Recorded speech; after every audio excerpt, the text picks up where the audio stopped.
Back at it again, joined tonight by Kevin Schofield of SCCinsight.com and Carolyn Bick of the South Seattle Emerald.com. And yeah, what has us here on a Friday night is that the OPA has made another release of findings, mostly around protests, or I guess they're all around protest arrests and complaints around the protests.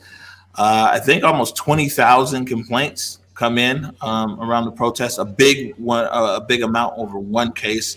But the OPA released some video, and which we'll play here. But then also there's just been a review of cases, and I know both Kevin and Carolyn are good for going through all the fine print, and that's why we have them on here. Before we go into some things, because Carolyn, I know that you released an article here earlier today. Wanted to share with the viewing audience a complaint that actually went into OPA and it was sustained. And maybe when we play this, Kevin, you can kind of let everybody know what they're seeing here. So let me go ahead and add this. And before I press play, maybe you can point out what the yellow circle is. Yeah, so what we're going to see here is a police officer actually arresting a demonstrator, and he already has her on the ground, and in the process of subduing her and handcuffing her, he basically shoves down really hard on her twice, and you see her face actually come in contact with the pavement a couple of times. She came up, after they arrested her, she had bruising and lacerations on her face, so she really, sustained some injuries in this process. And you can go ahead and play it now, and just look at the yellow area here, and they do it faster. And this was a camera by a witness, by another protester watching this. It turns out, because of the angles and everything, none of the body cams actually got a good picture of what was going on. And we're going to see it get to the end. They do it in slow motion from this witness. You can see very clearly this protester being slammed into the ground a couple of times right at the end. And yeah, you see, and we're going to slow it down here. And the OPA said, yeah, see, their face right on the pavement, said, at the point she was subdued, she was not resisting. There was no point whatsoever in using that kind of excessive force against her. So they sustained a complaint against the officer for that. Right. All right, Carolyn, over to you.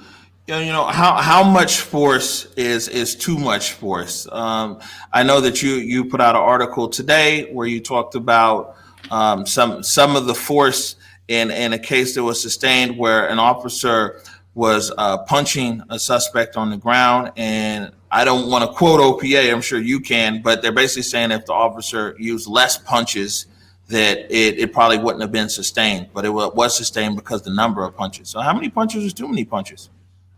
So I would actually like to point out that there were 4 allegations in total, and 2 officers were named in that particular complaint. It was based on essentially a video that went viral that showed these 2 officers, arresting a person on the ground and punching that person after the person appears to kind of flail against one of the officers who is wearing a helmet. With a water bottle. Both officers are wearing a helmet, actually, I would like to point out. And after that, you see them, I think you see one of, as I recall, you see one of them pause and then start punching him, and the other one starts punching him too.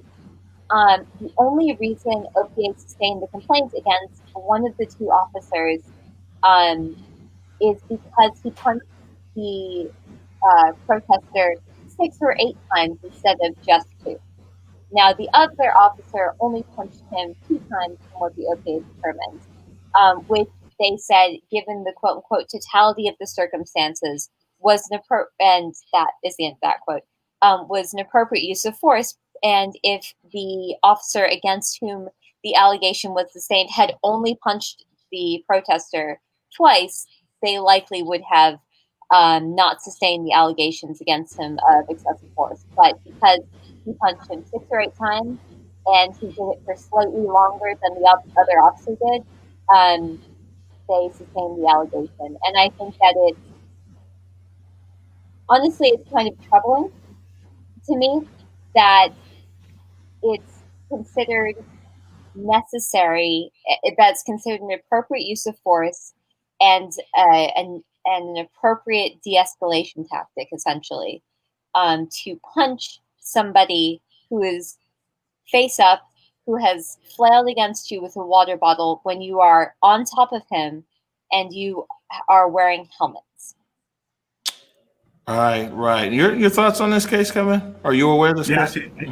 Yeah, oh, I am, and it is. There's lots of things to be troubled about this, as Carolyn has said quite eloquently. When you read through the description that OPA put in there, they say the first officer got hit by the water bottle and sort of instantly, within half a second, punched twice and stopped, and the second officer waited 2, maybe 3 seconds, and then punched 6 times, and OPA's their reasoning here was, well, okay. Officer gets hit with a water bottle, the standard for whether force is appropriate is it reasonable, necessary, and proportional. So if an officer gets hit, is it reasonable and necessary for them to hit the person to stop them from hitting them anymore? Possibly. Again, there's a lot of context around that. And then the proportional part is, well, how many times do they hit back, right? So what OPA said, whether you agree with them or not, was officer gets hit and they immediately hit back twice to get him to stop. And then, and they stopped. That they thought that was reasonable, necessary, and proportional. The second officer, who waited 2 seconds and then hit the person 6 times, that was excessive. And it was certainly not proportional to what was going on. So this raises sort of all sorts of, really important questions around, who gets to say what reasonable, necessary, and proportional is in this context, right? In the immediate investigation right now, it's the OPA that gets to make that decision. There are appeals passed, as we know only too well about all this. But in the context of this, that is one of the ongoing challenges: is that there can be a difference of opinion as to what is reasonable, necessary, and proportional when an officer uses force. Right. And we see that in this case, and maybe we might see it in more cases to come, that there's, well, at least the video, when I say this case, the video that we played here at the top of the show, is that was witness video and video that's not off of the body cam.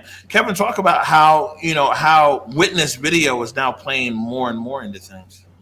Yeah, this set of 5 cases is really interesting because video just plays an integral part of deciding them, right? As evidence of what actually happened. There are cases in this batch where it shows definitively, like the video that we watched shows definitively that what somebody complained about actually happened, right? Even though the officers in their reports didn't say, that this person had sustained injuries from this, right? There were clearly omissions from the officers' reports on this, but you watch that video, which came from a witness, right? There was not a body cam video that shows very clearly, that was excessive force. And there are other cases in this group where, somebody complained of this thing happened, and you see very clearly that in the video that thing did not in fact happen, right? And that doesn't mean that the person complaining was lying, right? They could have really believed from their perspective that's what happened, but it turns out when you step back and see from a different perspective, that wasn't what happened. So, as we try to get to the truth in these very tense, complicated situations, video is turning out to be exceptionally important. Just imagine what you'd be like if we didn't have, body cam videos. And if at the beginning of this, this past summer, with the default rule being that police officers did not turn on their body cam videos during First Amendment, speech events, right, to protect the participants, right, so that they weren't constantly surveilled through this, right. And then there was a change saying, hey, that's it, let's have the officers turn them on so we get this kind of evidence about what's going on. And that's how we ended up with some of the evidence that's really implicated in a lot of these of cases. And it's it's an interesting, I think, important outcome of the way that these are being adjudicated now, that video and having kind of hard evidence although imperfect, right? There are certainly cases in here where the video doesn't tell us everything that we want to know about what was going on, but we have something to go on, at least as a start for this. Right. And Carolyn, your thoughts on how a video is playing into this? A lot of times it is cut and dry. A lot of times it is not. But the a video being present does bring at least an additional sense of accountability. So it does. Although I want to make sure, just for everybody watching, before we go any further, I just want to make it very clear that there were five cases that were 5 case closed summaries that were released today, and there were only partially sustained allegations in 2 of them, and specifically only 1 allegation in each of those 2 cases was sustained, and then the other 3 cases, no allegations were sustained. Just so everybody kind of has that context. As for video, it's very. I think it's very.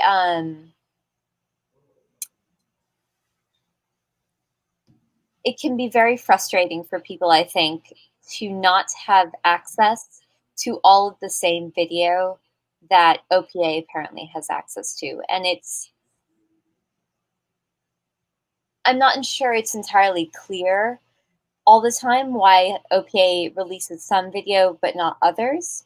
It certainly could be to protect identities, etc. To also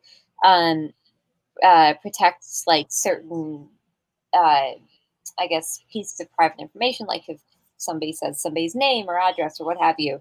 But I also think that in this particular climate, it would actually help to release unedited body-worn video, or for the most part, unedited body-worn video that the OPA has access to, so that everybody else can have access to it too, to say, to definitively see kind of what OPA is going off of, because you really only get to hear, you get to really only see like the lengthier interviews, at least with these new five new case closed summaries with the officers, rather than say the complainants. And you certainly don't get necessarily a summary of like a really definitive summary of what the videos show. Now, it was helpful, for instance, to be able to see an in-camera video where a demonstrator claimed that she was pushed over by police onto the road after they had, been yelling at, after the police had been yelling at demonstrators to move. The in-camera video showed that she was pulled back by an officer and then tripped over somebody's foot, which is a whole. I have other things to say about that too, as I think we've already discussed. But that shows that she wasn't pushed, but she was pulled, which is a long roundabout way of saying I think that body-worn video should be seen by everybody if possible, because then it can essentially help show what OPA is also doing. And one can also make the justification that you should be able to see body-worn video because your tax dollars are paying for it. Right. And I know one of the things they're talking about is ultimately getting to a system down there where, all video would be in some kind of server and be accessible and everything else. Clearly, that's not today. Moving on here, Carolyn, back to you. I think in one of the complaints, somebody made a complaint about the rubber. Well, I guess it's the 40 millimeter sponge tip gun being pointed at them or being aimed at them, and then in further review, it turns out what the OPA is saying is it wasn't an SPD officer, it was a Washington State Patrol officer. What do you know about, does someone now, if they wanted to follow up that complaint, they go to the Washington State Patrol, or how does that work? As of right now, I have a big old question mark, just like everybody else, I think. To be completely honest, I thought it was really interesting, but also kind of helpful, to be frank, that the OPA didn't just stop at saying, "Oh, it wasn't an SPD officer." they specifically identified that it appears to have been a Washington State Patrol officer, but they obviously didn't say who. But they did say that it appears the rifle with rubber tip bullets, and it was pointed in the general direction of the complainant. And then, as you just mentioned, I think that does bring up questions of, okay, so how do you then hold Washington State Patrol officers accountable when you don't have a specific system, I suppose, set up for them like that, and when they're certainly not under any sort of consent decree. And that's just the tip of the iceberg, right? These mutual aid agreements have all sorts of problems around this, right? When Washington State Patrol comes to a protest like this one in Seattle and is aiding Seattle Police Department, Washington State Patrol officers are operating under their own policies and discipline guidelines and everything like that, not SPDs, right? Mm-hmm. So, the preliminary injunction preventing SPD from using tear gas doesn't apply to Washington State Patrol, mm-hmm. right?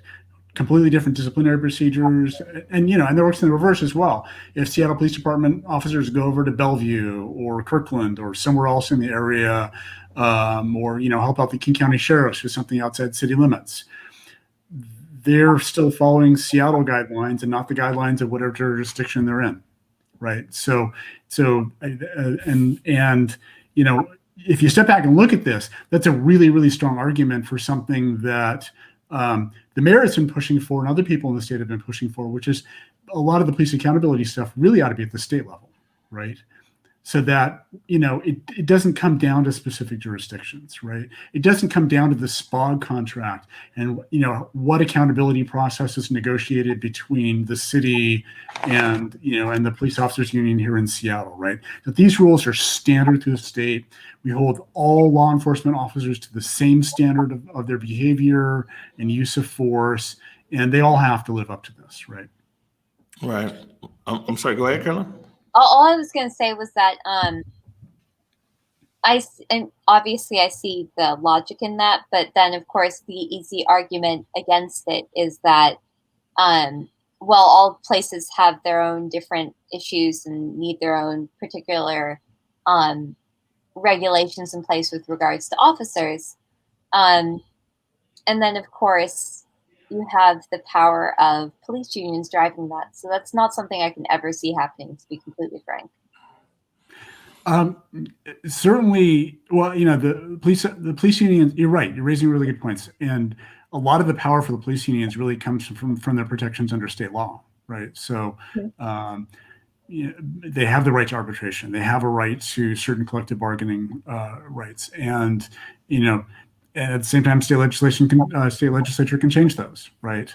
So if they take a real push in the state legislature, and I really actually don't think that would happen. There certainly isn't today, right? There is not enough. In the state legislature, because of all the different jurisdictions and all the different political views around the police, mm-hmm. Would have a very difficult time getting there today. Mm-hmm.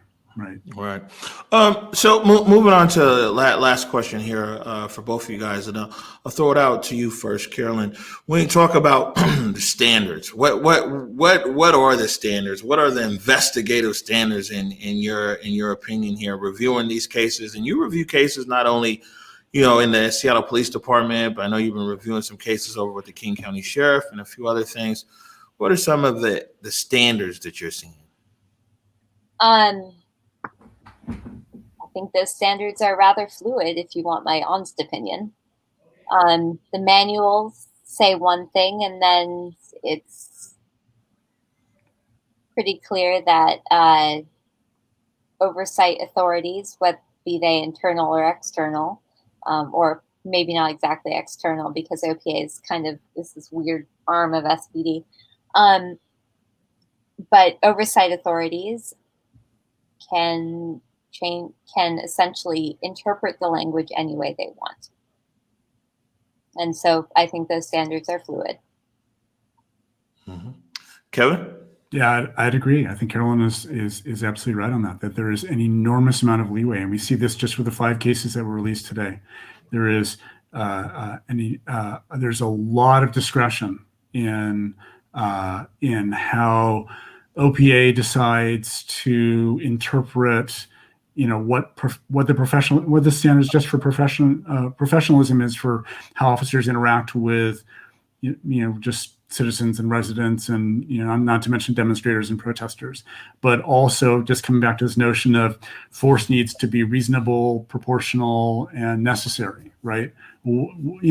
There's no hard and fast definition of any of those three, right? And on one hand, that may be okay at some level because of the context of the situation they're in, right? But on the other hand, Andrew Meyerberg isn't going to be the OPA director forever, right? And there's going to be somebody following him. And are they going to follow the same standards? And what does it mean if the standards that we hold our officers to changes every time the OPA director changes, right? That's just not good. Mm-hmm. I can't say I disagree with any of that. All right. Well, there it is. Appreciate you guys taking the time on a Friday night. I can tell we don't have any big plans lined up on this Friday night to talk about, what's going on with OPA. And I mean, cases will continue to come out, and we'll continue to monitor the process here. And I'd like to invite our viewing audience here to go to both of these websites, because we got write-ups on both of them. Kevin Schofield at sccinsight.com gave an overview, and of course, Carolyn Bick over at SouthSeattleEmerald.com.